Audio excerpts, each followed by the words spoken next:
Selamun Aleyküm sayın takipçilerim. Allah'ın selamı, rahmeti, bereketi, mağfireti hepimizin üzerinde olsun inşallah. Bugün sizlere çok güzel, çok değerli ve çok şifalı bir tarif yapacağız. Buyurun hep beraber yapma aşamasına geçelim. Burada ilk önce ben bugün size iki tarif vereceğim. Çok şifalı iki tarif vermeye çalışacağım. Önce birinci tarifimizden başlayalım. Burada bir tane limonumuz var. Tarçın, karanfil, sumak ve zencefil.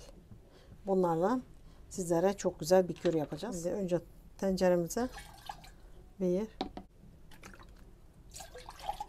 su ilave ettim. Büyük ceviz büyüklüğünde.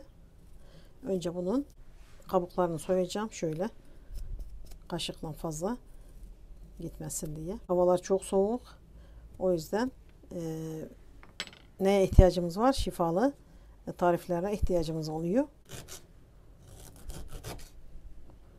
Bunu yiyebilen var mı acaba? Evet, bunu bu şekilde günde 2 defa şöyle bir parça yiyebilirseniz ne mutlu size. Böyle yiyip çiğneyip üzerine bir su içerseniz inanılmaz bir faydası var, mikrop öldürücü. Bir tane limonumuz var. Bunu güzelce yıkadım. Yani sirkeli suydan yıkadım. Kabuklarına ihtiyacımız var. Bu şekilde. Yalnız ben bunu soyarken elime dikkat etmem lazım. İlk önce bir çubuk tarçın suyun içine atıyoruz. Bu doğradığımız zencefilleri de atıyoruz. Arkasından bu limon kabuklarını da atıyoruz. Bunlar çok faydalı, çok şifalı ve 7 tane karanfil. Bunları da atıyoruz. Bir de artı bir tatlı kaşığı sumak. Bunu da ilave ediyorum. Tane veya toz fark etmiyor değil mi? Ya tane olursa da hayır, tabii ki fark etmiyor. Ama tane olursa daha emin olabilirsiniz. Çünkü bazen sumaklar gerçek olmayabiliyor maalesef. O yüzden çarşıda satılan sumakları ben tavsiye etmiyorum. Ama eğer bulamazsanız mecburiyetten kullanabilirsiniz. Ama gerçek sumak almak isteyen takipçilerimiz varsa biz bu arada sumak da gönderiyoruz. Evet. Altını açtım. Kaynamaya başladı mı 10 dakika kaynatacağım. Ve sonra altını kapatacağım. Tabii ki aşama aşama zaten sizlerle paylaşacağım. Şimdi bu limon suyumuza ihtiyacımız var. Limon suyuna. Suyunu bu şekilde sıkıyoruz. Şimdi sayın takipçilerim diğer kürümüz kaynayana kadar çayımız. Ben diğer tarifi de sizlerle paylaşayım. Bunu da yapalım. Bu yapacağım tarif şimdi gerçekten yabana atılacak bir tarif değil. Çok değerli bir tarif. 1000 yıla dayanıyor. Bunu İbn Sina bize tavsiye etmiş. İncirin şifası sayısız. Zeytinyağının şifası yine sınırsız. O derece. İkisi de bir arada ilaç yerine bizlere bu tarifi yememizi tavsiye etmiş. Kansere karşı, iltihaba karşı, bronşit, astım. Emin olun ki bunu ben söyleyeceğim en sonunda zaten. Bunu yiyen kesinlikle bronşiti, astımı tamamen yok edebiliyor. Bir de biliyorsunuz bağırsaklar insanın ikinci beyni oluyor. Ve inanılmaz bağırsak temizleyici, hazmı kolaylaştırıyor bu yapacağım körü. Şimdi burada incirlerimiz var. İncirin çok ya da az olması önemli değil yani. Önemli olan elinizdeki kap. Bu 3 tane kavanozum var. Şimdi ben bunlara yapacağım. İncirlerimiz tabii ki zamanı gelince o zaman yıkandı, temizlendi, kurutuldu ve şu an incirlerimiz hazır. Yani bu arada 2 yıldır evet, incir bekleyen takipçilerimiz bunlar yemeye hazır incirlerimiz evet, bu şekilde. O kadar çok bana yazdılar evet, ki incir ne zaman gelecek, bu sene yok mu? İnanın ki bu incirin değeri paha biçilmez. Ve çok farklı bir lezzeti var evet, bizim incirin. Evet, bu şekilde bu. Yakından gösterebilirsin.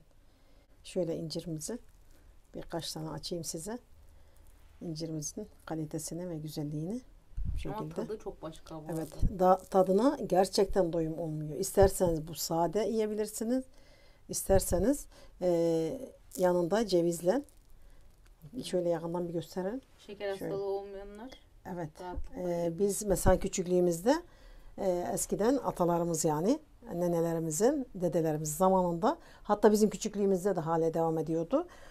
Asla böyle işte şekerli bir şey o zaman yoktu. Ne yeniliyordu? Mesela bir oturmaya, bir misafirliğe gittiğiniz zaman ne ikram edilirdi? İncir, badem, ceviz konur. Bunlar ikram edilirdi. Ve bundan daha lezzetli, daha şifalı bir tatlı yok diyebilirim size. Biliyorsunuz atalarımız hep sağlıklı beslenmişler. Biz de inşallah elimizden geldiği kadar onların izinden gidelim. Şöyle inciri tekrar göstereyim. Ben o incirin görüntüsüne gerçekten doyamıyorum. O kadar incirler kaliteli. Şimdi burada kürümüz burada yapılırken bunu yapacağız. Şimdi bunları ben incirlerimiz büyük olduğu için ben ne yapıyorum? Şöyle sapını koparıp, o sapını biliyorsunuz sert. Böyle Hiç bıçak değdirmeden yani. evet, Öyle bıçak değdirmeyeceğim. İkiye bölüp kavanozuma atacağım böyle. Şimdi iki körü birden yaptığım için kimsenin kafası karışmaz inşallah. Yok. Yani birinci körü yapsaydım sonra öbürüne geçseydim acaba daha mı iyi olacaktı? Evet, bu şekilde. Bu arada incir bekleyen takipçilerimiz dediğim gibi Evet. 2 yıldan beri bekliyorlardı. Onlara da buradan duyurmuş olduk. Bize ulaşabilirler. Evet, İncir için. ulaşırsanız ben de sizlere bu kaliteli, değerli, şifalı incirleri inşallah ulaştırmaya çalışacağım. Aklıma gelmişken onu da söyleyeyim. Zeytin bekleyen, yeşil zeytin bekleyen takipçilerim o kadar istek var ki ama zeytinlerimiz yeterli mi, yetersiz mi bilmiyorduk. Ama şu an zeytinimiz var elimizde. Yaptık tabii ki. Ama tabii ki sınırlı. Ama yeşil zeytin, kırma yeşil zeytin ve hılhali zeytin isteyen takipçilerim bana ulaşsın. Ben de sizlere o nimeti ulaştırayım inşallah. Şimdi tarifimize devam edelim. Tam 10 dakika kaynadı çayımız, kürümüz. Şimdi altını kapatıyorum. Bir limon suyu üzerine ilave ediyorum. Ve üzerini kapatıyorum. Böyle 10 dakika dinlendireceğim.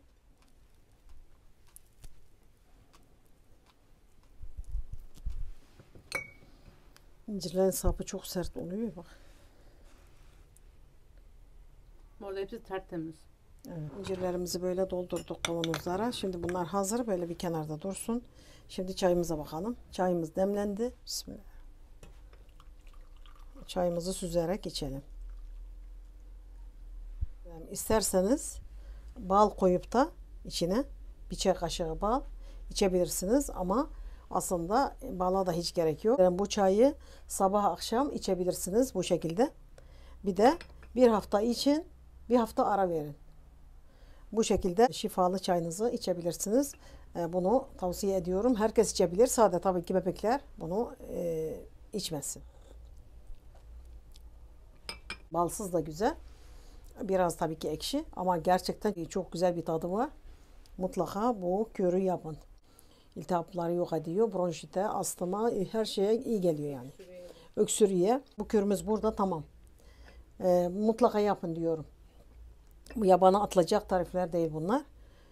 Zencefil başlı başına zaten bir mikrop öldürücü.